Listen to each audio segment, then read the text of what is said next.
There's nothing particularly new about tasteless toys. They've always been around. This year's top prize seems to go to the Ghostbuster monsters, who ooze goop from their noses. But consumer affairs hackles have been rising at a new series of victim toys that mimic injuries, mutilations and deformities. Meet skateboard smack-ups. There's Timmy Tyre Track, the tot who's just been run over by a car, Sammy's Stop Sign, Tammy Tailpipe and Amy Ashfelt, to name a few. And they all come with a tasteless little poem. For example, the little ditty that goes with Kerry Cardor reads, "Kerry, Kerry, quite contrary, why were you in a rush? You didn't look where you were going, and now your face is mush." Well, if these have not turned your stomach upside down, there are the garbage pail kids. Meet Blasted Billy. He flies out of a rubbish can with his brains exploding. Consumer Affairs doesn't find these toys funny.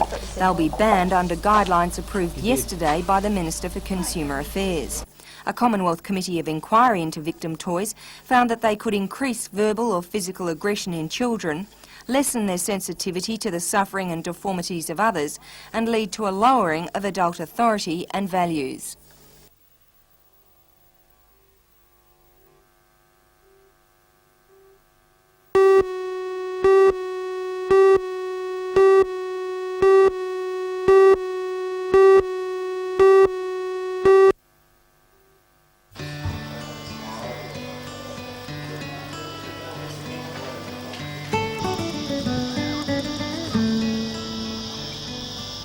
Prisoners had plenty to be proud of when the historic railway station was reopened today. They've been working 6 hours each weekday for several months to restore the station to its former glory. The State Rail Bicentennial project involved detailed reconstruction of picket fences, signs, signals and other authentic fixtures. The result is a perfect recreation of a railway station from the late 1800s at a saving in labour costs of $10,000. The only difference now is the rolling stock.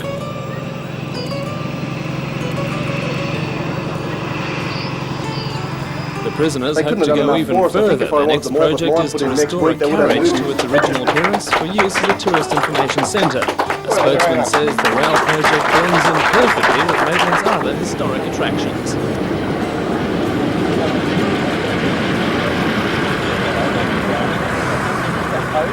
We've got the museum, the jail museum, we've got the old courthouse, we've got a beautiful park. Everything fits in so well together. And so this now restored station will be another piece? It will be another piece, and it's restoring history as well as something to see of the past of the railways.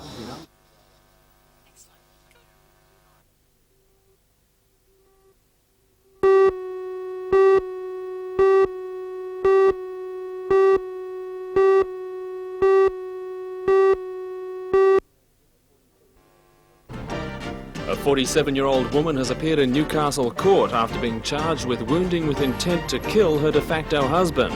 Bail has been granted on the condition that she does not approach the victim, now in a stable condition in Newcastle Hospital after being shot in the head. For all the news, join us tonight at 6.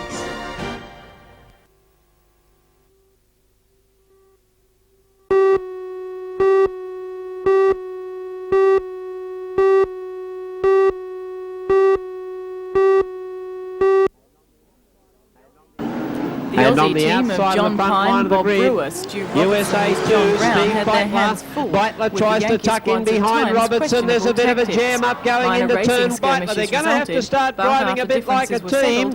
John Pine moves up on the inside of Pine, who got sideways. Robertson slammed into John Pine. The teams now travel to Brisbane's Rockhampton and will return to Newcastle on January the 30th for the 6th official test in the series and the 2nd in the Newcastle Best of 3.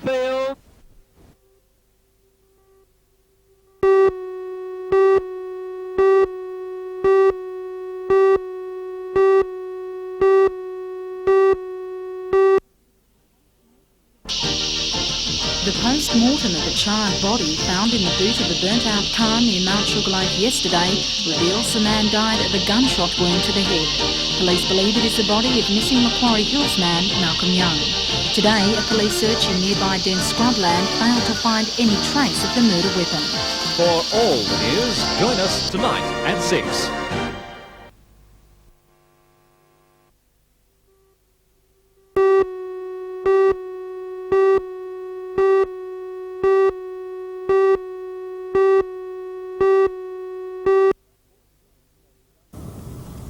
Sport shooters say the gun laws are a knee-jerk reaction to the recent outbreak of violent crimes, but that they are bearing the brunt of the government's ill-conceived legislation. From March, all firearms must be registered. Semi-automatic self-loading weapons are banned altogether.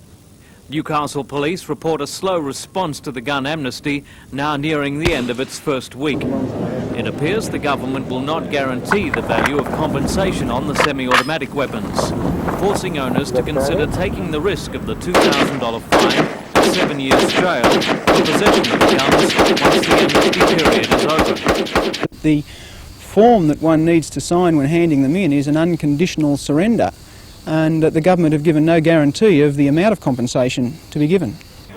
One of the new requirements for gun owners under the law is membership of a recognised gun club. Newcastle sporting shooters have noticed a substantial increase in membership applications since the government imposed ruling, but they don't see any help coming from the government to cater for this increased demand.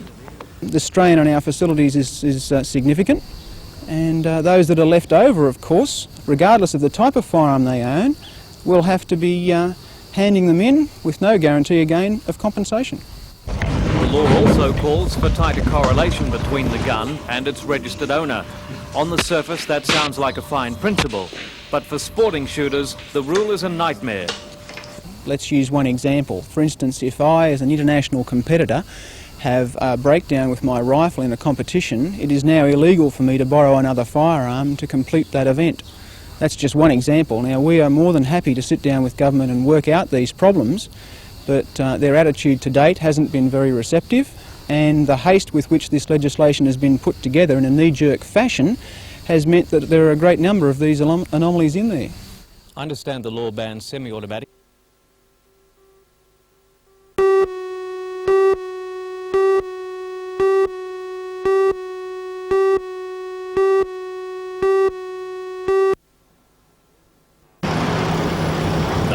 Building is seen by conservationists as a significant part of Newcastle's history, but it also occupies a prime position in Newcastle Council's multi-million-dollar civic development plan. Architects, mindful of the building, included its facade and overall plans, but an inexplicable blunder resulted in the entire building coming under an interim conservation order. Council and the National Trust are now working to overcome the obstacle, but Alderman Ashley Saunders says that isn't enough. He's asking Environment Minister Bob Carr to waive the order. It's theoretically possible to build around it or build over it, but that's just not going to be a practical reality. So that unless we're able to come to grips with the problem, and unless that order can be waived on most of the building to allow the development to go ahead, then the reality is most likely that it will stay as it is for the near future. Alderman Saunders says he appreciates the significance of the building, but doubts that Council could ever afford to restore the sadly neglected former warehouse. The best thing we can do for Newcastle is to arrange for the order to be waived on part of the building to get the development going ahead. That will preserve what people can see already from the front. It will get rid of what people can see from the side that I don't think is worth seeing anyway, and will in the process create jobs during the construction phase and in the long-term future.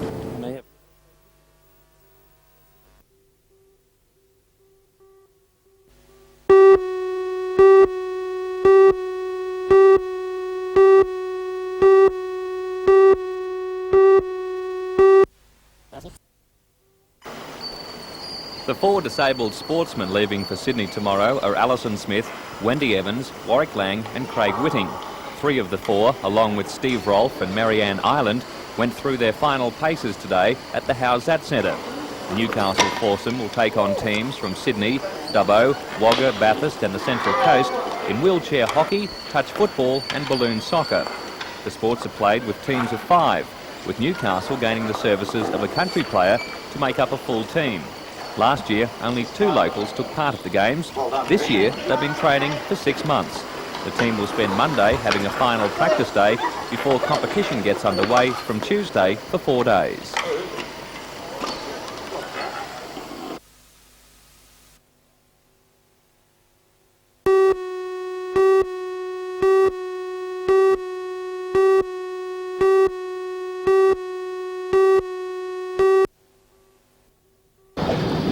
The second heat this morning was held in light winds, with first home Jean Buffet of France. Second was Stephanie Wagner of West Germany, and third, Andrea Felsi of Italy.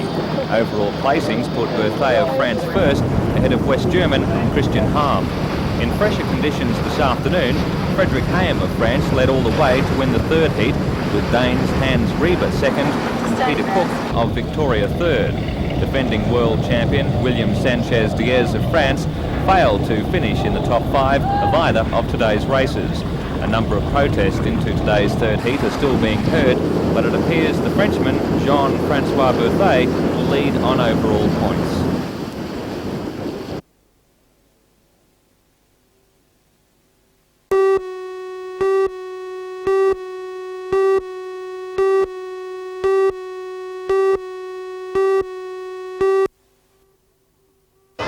The Cessnock public swimming pool is teeming with children on school holidays.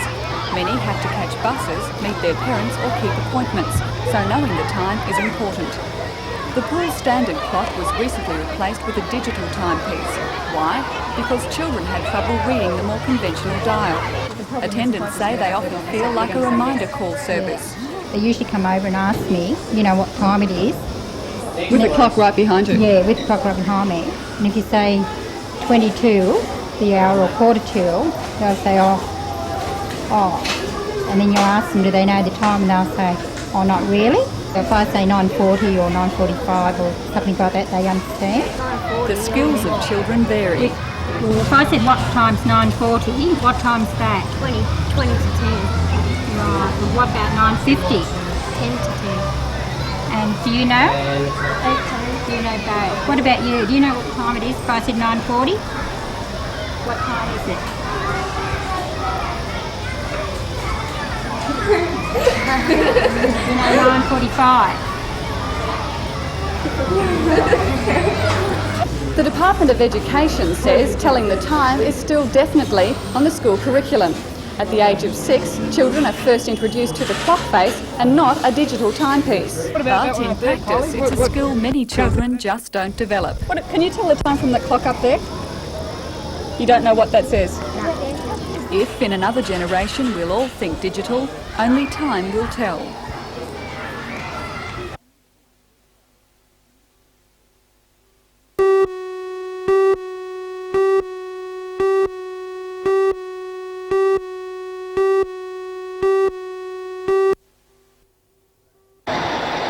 Travelling at about 20 kilometres an hour and weighing more than 30 tonnes, the Chimney stack was a motorist's nightmare. It was also a headache for engineers supervising the trip from Wyong. The load was too long for the Swansea S-bends, and there were fears that the $100,000 chimney might roll as a result of the road camber. So the operation, carefully supervised by police, came to a halt. Late today, engineers were planning to swap the rear dolly for a larger, more stable set of wheels before resuming the move. If this is successful, the chimney should reach BHP tomorrow morning.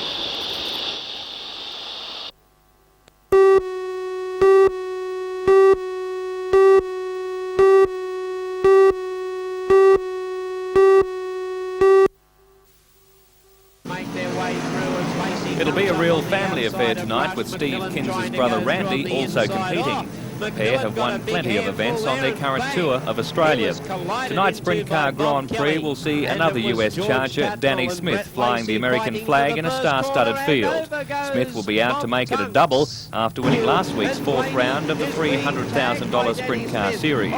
Sydney's George Tatnall is expected to give the Americans a run for their money after beating Kinser in the Masters Classic 2 weeks ago. Tonight's program will also include modified rods, street stocks and stock cars. Kinser on the inside will hang on long enough, and Kinser is hurt.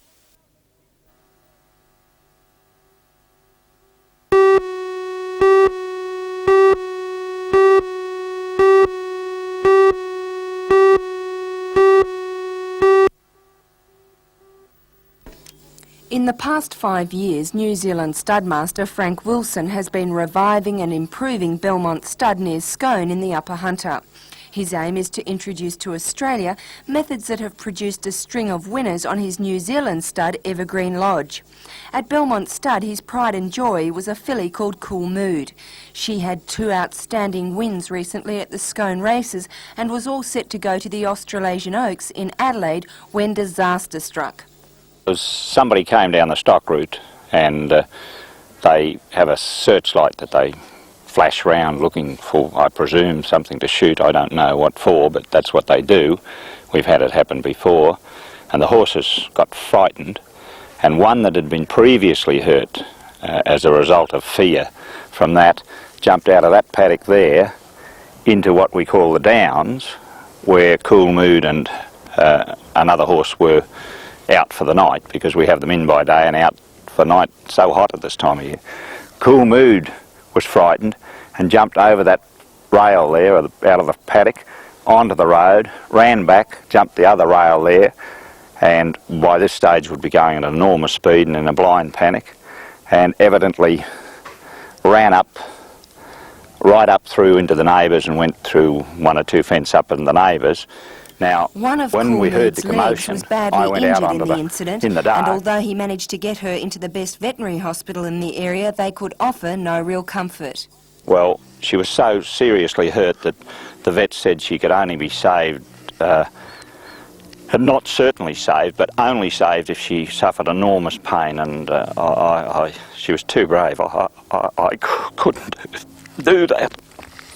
So they put her down.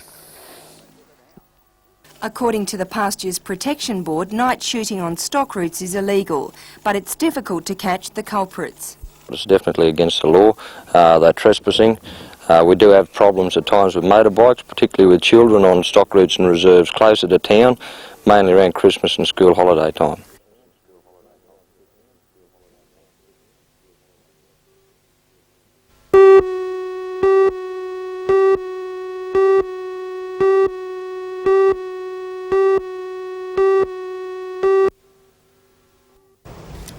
Hans Reiber and Henrik Eckhart limped into Newcastle Harbour in their 32-foot sloop Frigg in November after battling a terrifying storm.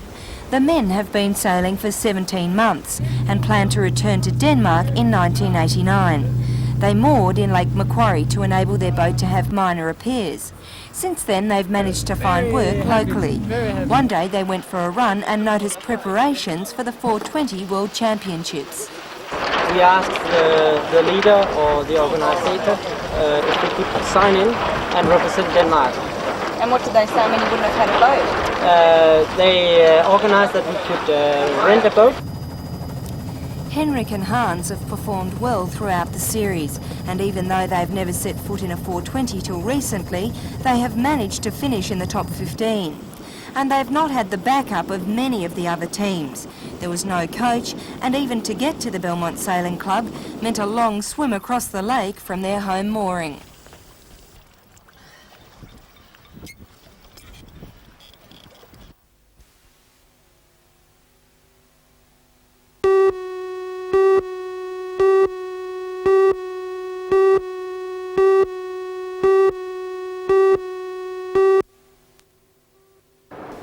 The wrangle concerns these Japanese-built bogies, 52 of which have been delivered, and the size of the welds for the particular duties they must perform. The state opposition intercepted correspondence from an SRA engineer who raised doubts about the welding penetration. At the time, Gunshot Chief John Fitzgerald said the units were built to the highest safety standards. Now, University of Sydney tests confirm that the work is satisfactory, and according to Transport Minister Sheehan, the SRA engineer concerned agrees with the findings. A spokesman for Gunshot said the firm is happy its engineering integrity has been confirmed and that the company never doubted its specification complied with relevant standards.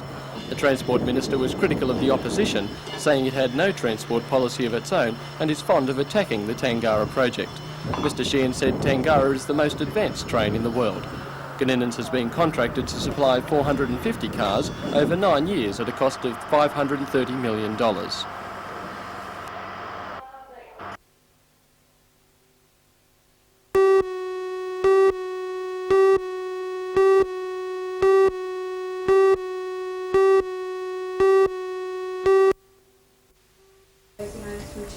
This is Lisa Mayo. She's 21 years old and 2 years ago became totally blind because of a retinal detachment. For her, the telephone is a vital link with the outside world. The very thought of introducing locally timed phone calls makes her very upset. Lisa shares a flat with 19-year-old Jenny Simmons. Jenny is also considered totally blind, but can see partially in the day. Her blindness creeps in at night, as soon as the natural light fades. Jenny and Lisa are both not convinced by claims from Prime Minister Hawke that the government will ensure that disabled people won't be adversely affected by time calls. They point out that if living in a family, it would be virtually impossible to police just how much the phone was being used by disabled people and how much by other family members. Lisa, do you use your telephone very much? Every day, for over half an hour usually. What kind of things do you use it for? Ringing friends, and just because I'm bored most of the time. That's most of the things I use it for. So, like, you can't get out and about very much, I guess? Not at all, unless I've got somebody with me. Deaf people would also find time calls particularly onerous because their special phones operate slowly. But it's not only the disabled and the elderly that will be affected. A whole range of organisations across the board will bear the brunt of the new charges. Lifeline is particularly worried by the new costs. The acting director of Lifeline in Newcastle, Mel Davies, believes many people will stop ringing because of the charges.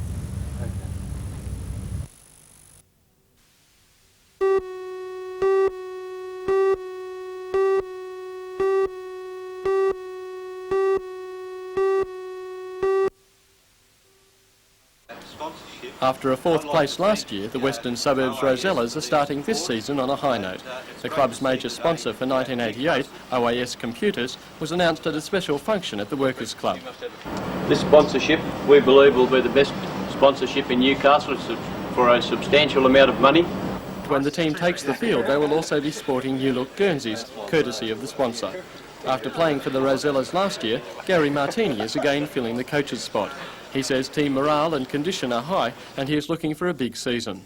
We've kept most of the same players and built a bit more strength with the juniors and new acquisitions, so I hope that we'll improve on our fourth position from last year. Right. So you're pretty confident this year? Yeah, we've started training and the blokes are keen, so I think we'll have a good year.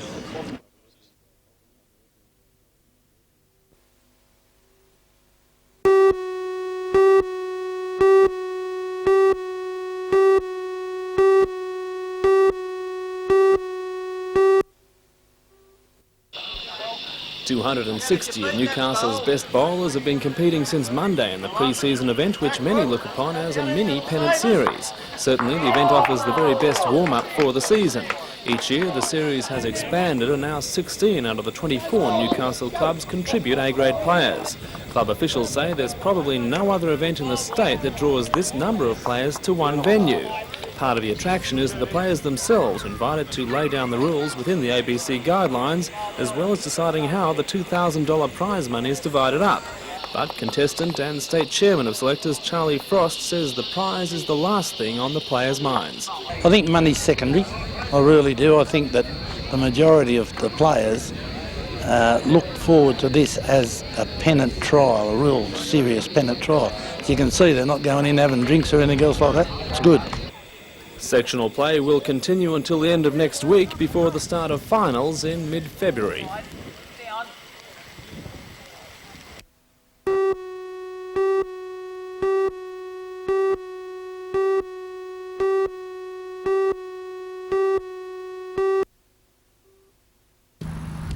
Members of the Newcastle Aboriginal community and supporters moved into the park late yesterday, prepared to occupy the embassy throughout the Bicentennial year.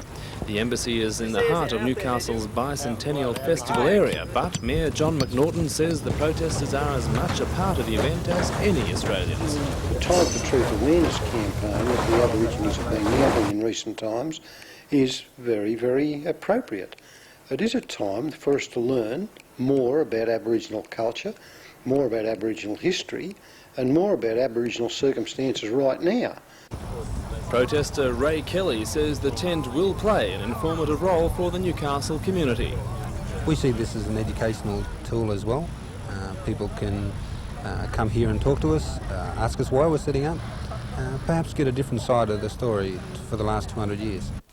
The Lord Mayor says he's convinced that any trouble resulting from the presence of the embassy will not be the fault of the protesters. If there is any unpleasantness, I am certain it will not come from them. I know them fairly well. I'm not as close to them as I'd like to be, but I talk to them as often as I can, and I'm satisfied that there won't be any unpleasantness from them.